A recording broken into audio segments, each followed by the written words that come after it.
सुबह सुबह का वक्त था। मेरा दुकान जाने का टाइम हो गया था। मैं एक दर्जी था और एक हैंडसम दर्जी था। पूरे इलाके में ही यही वजह कि मेरा काम बहुत ज़्यादा चलता था और मेरे पास ज़्यादातर औरतें ही आती थीं। कभी कभी वह मुझे हंस बोलकर बातें भी कर लेती थीं। मैं भी मुस्कुराकर बातें कर लेता था। अब जाहिर है मुझे उनसे काम था, तो मैं कोई उनसे झगड़ा करने तो नहीं करता। तो ना वह काम भी कम से कम आई थी और मुझे भी काम होता था, तो मैं अच्छे से बात कर लिया करता था। पर फिर पूरे इलाके में मशहूर भी था मैं कि मैं बहुत ही ज़्यादा दिलचस्प हूँ, क्योंकि ऐसी कोई बात नहीं थी। मेरी बीवी जो थी बहुत ज़्यादा खूबसूरत थी। हम दोनों ने मोहब्बत की, शादी की थी। सारे ख़ानदान से लड़ाई झगड़ा मोल लिया था और हम लोग एक फ्लाइट में रहने थे। मेरी बीवी का नाम मरियम था। जब हम लोग लखनऊ के फ्लैट देखने के लिए आए थे, बीवी ने कहा कि मुझे सबसे ऊपर वाला फ्लैट हम लोग कैसे चढ़ेंगे उतरेंगे, क्योंकि यह कोई इतनी अच्छी बिल्डिंग नहीं थी। यहाँ पर कोई लिफ्ट के सिस्टम भी नहीं था। उसने कहा कि ऊपर वाले फ्लैट में आपको छत भी मिल जाता है और छत से बहुत सारे फ़ायदे होते हैं, इसलिए ऊपर वाला फ्लैट ही चाहिए। वैसे ऊपर वाले फ्लैट की कीमत कम थी, क्योंकि वह बहुत ऊंचा था और लोग इतनी ऊपर से नीचे आने जाने का बड़ा मुश्किल समझते थे। उनसे उनसे कहा कि हम दोनों की मर्जी है, वो जाएगी। उसे छत ज़्यादा पसंद थी। वह कहती थी कि शाम को इंसान चाय बनाए, छत पर बैठे, आसमान को देखे, परिंदों को देखे, तो उसके पूरे दिन की थकान दूर हो जाती है। मैंने उसकी बात मान लिया और हम दोनों ने आखिरी फ्लैट ही ले लिया। लेकिन एक दिन ऐसा हुआ कि वह सीढ़ियों के से उतरते हुए गिर गई और उसके कमर में चोट लग गई। अब डॉक्टर का कहना था कि उसकी कमर में लेकर टांगों तक का हिस्सा शून्य हो गया है और वह अपने पैरों पर चल नहीं पाएगी, क्योंकि उसे बहुत तेज झटका लगा था। झटका से गिरने की वजह से उसके काफ़ी सारे जिस्मानी पार्ट का फ्रैक्चर हो गया था और इस बात को 1 साल होने वाला था। मैं भी इसके बारे में सोचा करता था और उसके सारे काम मैं खुद ही किया करता था। उसके लिए खाना बनाना, घर की भी साफ़ सफाई करना, पैसे कमाना और बाथरूम वगैरह भी खुद ही लेकर जाना। मुझे सारे रिश्तेदार बहुत तरस वाली नज़रों से देखते थे और कहते थे कि मैं पसंद की शादी की है, अपनों को दिल दुखाया, इसलिए मुझे सज़ा मिली थी। शादी के 1.5 साल बाद ही मेरी बीवी मरियम एकदम से मायूस हो गई और जब वह सीढ़ियों से गिरी, वह भी माँ बनने वाली थी। मेरा बच्चा भी इस दुनिया से आने ही वाला था। इस दुनिया से आने से दुनिया में पहले ही चला गया। वह बहुत बड़ा सदमा था।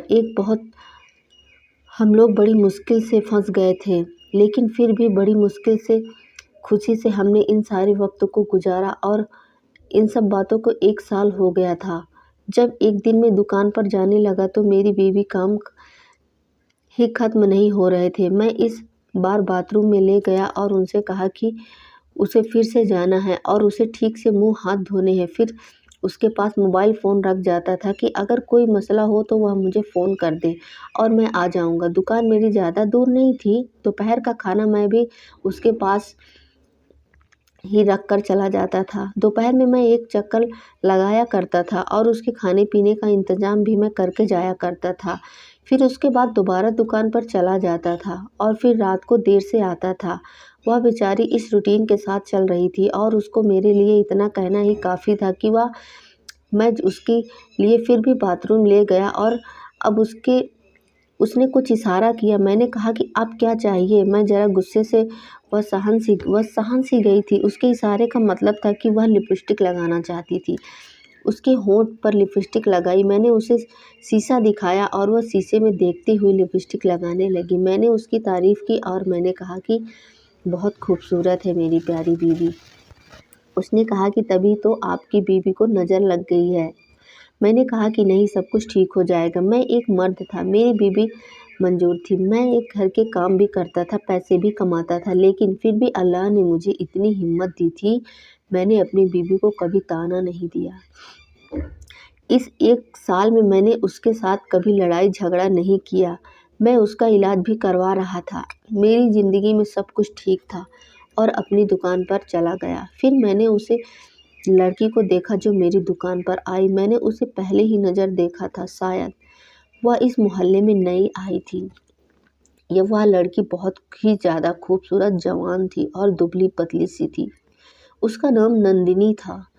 उसे उसने आते ही कहा कि मेरा नाम नंदिनी है, तुम्हारा नाम क्या है? मैंने कहा कि मुझे तो सब दर्जी अशरफ कहते हैं। हाँ, तुम्हारे काम के बारे में ही सुनकर आई हूँ। सुना है कि तुम बहुत अच्छे कपड़े सिलते हो। मेरे कपड़े सिल दोगे? मैंने कहा क्यों नहीं सिलेंगे। उसने कहा कि दरअसल एक शादी है खानदान में। मैं शादियों के 4 घंटे बाद अपने सूट बदलती हूँ। यह मेरी आदत है क्योंकि मैं सबसे अलग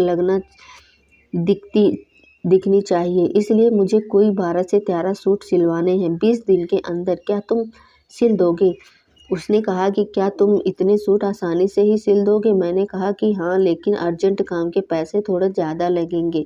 उसने कहा कि पैसे की परवाह नहीं करो। जब मैं तुमसे इतना सारे सूट भी सिलवा सकती हूँ तो क्या मेरे पास पैसे की कमी होगी? मैं खुश हो गया कि चलो मुझे एक बड़ा काम मिल गया। वैसे भी काफ़ी समय से मुझे शादी का ऑर्डर नहीं मिल रहा था और यह शादी का सीज़न भी नहीं था, लेकिन कुछ लोग भी बिना मौसम के प्रोग्राम रख देते हैं। आखिर मुझे क्या था, मैंने अपने ऑर्डर ले लिया। उसने कहा कि वह कल कपड़े भी देने आ जाएगी और ना ही मैंने कहा कि हाँ ठीक है। मैंने अपना नाम और ऑर्डर नंबर लिख दिया। मैं अपनी दुकान से ही काम कर रहा था। वह अगले दिन आ गई। उसने मुझे सारे कपड़े दे दिए और समझा दिए कि किस तरह से सिलना है। पर उसने कहा कि मुझे एक सूट अर्जेंट चाहिए। मैंने कहा कि मैं इस टाइम अपने घर पर जा रहा हूँ। मेरी बीवी बिस्तर पर पड़ी है, उसे देखने के लिए जाना होता है। उसने कहा कि अगर तुम यह सूट अभी भी दोगे तो मैं तुम्हें 500 एक्स्ट्रा दे दूंगी। सोचने लगा कि 500 के लिए अगर मैं 1 घंटा लगा दूं तो क्या हो जाएगा। वैसे भी मेरी बीवी अपने घर में ही तो बैठी है, कहाँ कोई सड़क पर थोड़ी ना बैठी है। खाना और पानी तो मैं उसके पास ही रख कर आया हूँ। 1 घंटे में क्या हो जाएगा? 1 घंटा तो इंसान लेट भी हो जाएगा। हाँ, यह अलग बात है कि जब से मेरी बीवी ऐसी हालत थी, मैं घर हमेशा टाइम पर ही जाता था, लेकिन मैंने उसका सूट सिल दिया। मुझे 1 घंटे से ज़्यादा लग गया। जब वापस रात को घर गया और घर में दाखिल हुआ तो सामने का मंजर देखकर हैरान रह गया। मेरी बीवी ज़मीन पर गिरी हुई पानी का गिलास टूटा हुआ था। शायद वह पानी पीने के लिए उठने की कोशिश कर रही थी, क्योंकि जो पानी मैंने उसके पास रखा था वह कम पड़ गया था। मैंने उसे उठाया, उसका मुंह साफ किया। उसको थोड़ी सी चोट भी लग गई थी। मैंने उसे पट्टी बांधी। मैंने उसे तरस भरी नज़रों से देखा। मैंने उसके पास फ़ोन तो रखा था, लेकिन फ़ोन के साथ बैटरी शायद कम हो गई थी, इसलिए वह मुझे फ़ोन भी ना कर पाई। मैंने कहा कि मुझे माफ़ कर दो, मुझे काम था, बहुत ज़रूरी काम था। वह मुझसे पूछने लगी कि क्या काम था? मैंने कहा कि दुकान का काम नहीं था, बस मेरी एक रिश्तेदार की मौत हो गई थी। मैंने उससे झूठ बोल दिया। अगर मैं उससे यह कहता कि एक जवान लड़की का सूट सिलने के लिए मैंने इतनी देर लगा दी और तुम इस चक्कर में नीचे गिर गई और तुम्हारे साथ इतना बुरा हुआ, वह ज़रूर गुस्सा करती। बच्चे तो बच्चे होते हैं, बिस्तर पर पड़ी होती तो क्या, इसलिए बीवियां तो बीवी होती हैं। इसलिए मैंने सोचा कि बिस्तर पर पड़ी हो तो डर गया और मैं झूठ बोल दिया। फिर भी मुस्कुरा दिया, जिसका मतलब था कि वह कोई बात नहीं। सोचने लगा कि मुझे एक ऐसा नहीं करना चाहिए था। मैं काम तो कर लिया, पर अभी उस लड़की ने मुझे पैसे नहीं दिए थे। उसने कहा कि सारे पैसे एक साथ ही दूंगी। जब वह भी मेरी दुकान में आती, मुझे अजीबोगरीब तरह के ख्याल दिखाई देते थे। मेरी आंखों में देखे सभी दुपट्टे से खेलते हुए। दुपट्टा तो उसके बस नाम का था, गले में डाल लेता था और दुपट्टा भी उसका बहुत ही हल्का सा होता था। सारी मार्केट वाले लोग उसको देखते थे। मेरे सामने भी एक दर्जी बैठा था जो मेरे पास दोस्त भी था। उसने कहा कि यह लड़की आजकल तुम्हारी दुकान में बड़े चक्कर लगा रही है, इसके बच के रहना। मैंने कहा कि हाँ, लगता है इस मोहल्ले में नई आई है। उसने कहा कि हाँ, नई आई है, लेकिन किसी आदमी को ना ये बात पर करके आई है। मैंने कहा कि क्या मतलब? उसने यह कहा कि औरत तलाक हुई और पोस्टमैन है ना जो हमारे मोहल्ले में रहता है, वह तो उसकी भांजी है। या मैंने कहा कि या तो शक्ल से शादीशुदा भी नहीं लगती और तुम कह रहे हो कि इसको तलाक हुई है। उसने कहा कि हाँ, आजकल किसी को पता भी नहीं चलता। सुना है बड़ा अमीर आदमी था, लेकिन जब उसे इसकी हरकतों के बारे में पता चला तो उसने हर हैरत से आकर इसको तलाक दे दी। तुम इतने हैंडसम हो, तुम्हारे पीछे तो कोई भी औरत हाथ धोकर पड़ जाएगी। मैंने कहा कि अब कहाँ मैं हैंडसम रह गया, बस घर के कामों में उलझ गया हूँ। मेरे दोस्त ने कहा कि क्या भाभी की हालत अभी भी वैसी की वैसी है? हाँ, उसने कि तुम बहुत अच्छा काम कर रहे हो, अपनी बीवी की खिदमत कर रहे हो, अल्लाह तुम्हें इसका सिला देगा, सब कुछ ठीक हो जाएगा, परेशान ना हुआ करो। लेकिन मैं अब परेशान होना शुरू कर दिया था। मैं एक साथ सारे काम करके तंग आ गया था।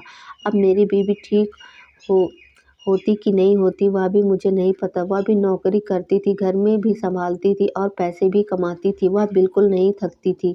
लेकिन यह बात तो कभी अपनी जगह पर कि औरतों के अल्लाह ने मर्दों से ज़्यादा बर्दाश्त करती हैं। मर्दों ने इतनी बर्दाश्त नहीं की थी। अब तो मैं इस बात को मान गया था और मैं बहुत थक गया था। एक दिन मैं अपनी बीवी को देख रहा था और सोच रहा था कि मैं इसके लिए कितना कुछ करता हूँ। यह मजबूरन बीमार है, फिर भी इसका ख्याल रख रहा हूँ। मैं उसको अपनी ज़िंदगी से नहीं निकाल पाया। वाक़ई में इस काबिल है। अगर यह इसका जगह कोई और होता, यह ज़रूर मुझे छोड़कर चली जाती, क्योंकि वह बहुत ज़्यादा खूबसूरत थी। अब हमारी इश्कबाज़ी चल रही थी तो इसकी किसी के साथ मंगनी हो चुकी थी। वह इसका कज़िन था, लेकिन मेरे लिए इसको छोड़ दिया था, तो फिर यह किसी और के लिए मुझे क्यों न छोड़ देती। मेरे दिल में अजीबोगरीब ख़्याल आ रहे थे। आजकल तो मैं नंदिनी के बारे में ज़्यादा सोचता रहता था। वह रोज़ मुझे कोई न कोई जोड़ा सिलवा लेती थी और फिर अभी उसने कोई पैसे भी नहीं दिया था और मुझे पैसों की ज़रूरत भी नहीं थी, क्योंकि उसे वह मुझे अच्छी लगने लगी थी। मुझे उनसे बात करना, उसकी बातें सुनना अच्छा लगता था। वह मेरी दुकान में आती थी। मैंने उनसे पूछा कि तुम्हारे बारे में अफ़वाह उड़ रही है कि तुम्हें तलाक हुई है। उसने कहा कि हाँ, मेरी शादी जब किसी बुड्ढे से करवा दी जाएगी तो फिर तलाक नहीं होगी तो और क्या होगी। मेरी उम्र देखो, मेरी शक्ल देखो, क्या मैं इस काबिल थी कि मेरी शादी किसी बुड्ढे से करवा दी जाती है। भला बूढ़े मर्दों के साथ जवान औरत खुश रहती? मैंने कहा कि हाँ, यह तो तुम्हारे साथ बहुत बुरा हुआ।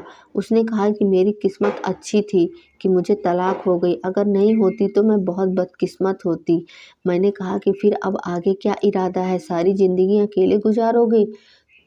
तो उसने कहा कि नहीं, किसी न किसी को तो हमसफ़र बना ही लेना होगा, लेकिन जिस तरह सा मर्द तुम्हें चाहिए तो इस तरह कोई नहीं। तो मैंने कहा कि उसने कहा कि शक्ल सूरत का अच्छा हो, कद बढ़िया हो, बड़ा हो, मजबूत, अच्छा हो, सही हो, देखने में अच्छा लगता हो। मुझे ऐसा क्यों लग रहा था कि जैसे वह मेरी ही बात कर रही है, यानी जैसे मर्द की उसे तलाश थी, मैं बिल्कुल वैसा ही था। उसे मुझ पर डोरे डालने शुरू कर दिए थे और मैं उन दोनों के उसके जाल में मैं फंसता ही गया।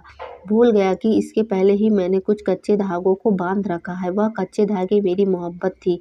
वह मोहब्बत है जो मेरी मरियम से मैं करता था कि मोहब्बत का कच्चा धागा एक ही वक्त में बड़ा कमज़ोर और बड़ा मजबूत होता है।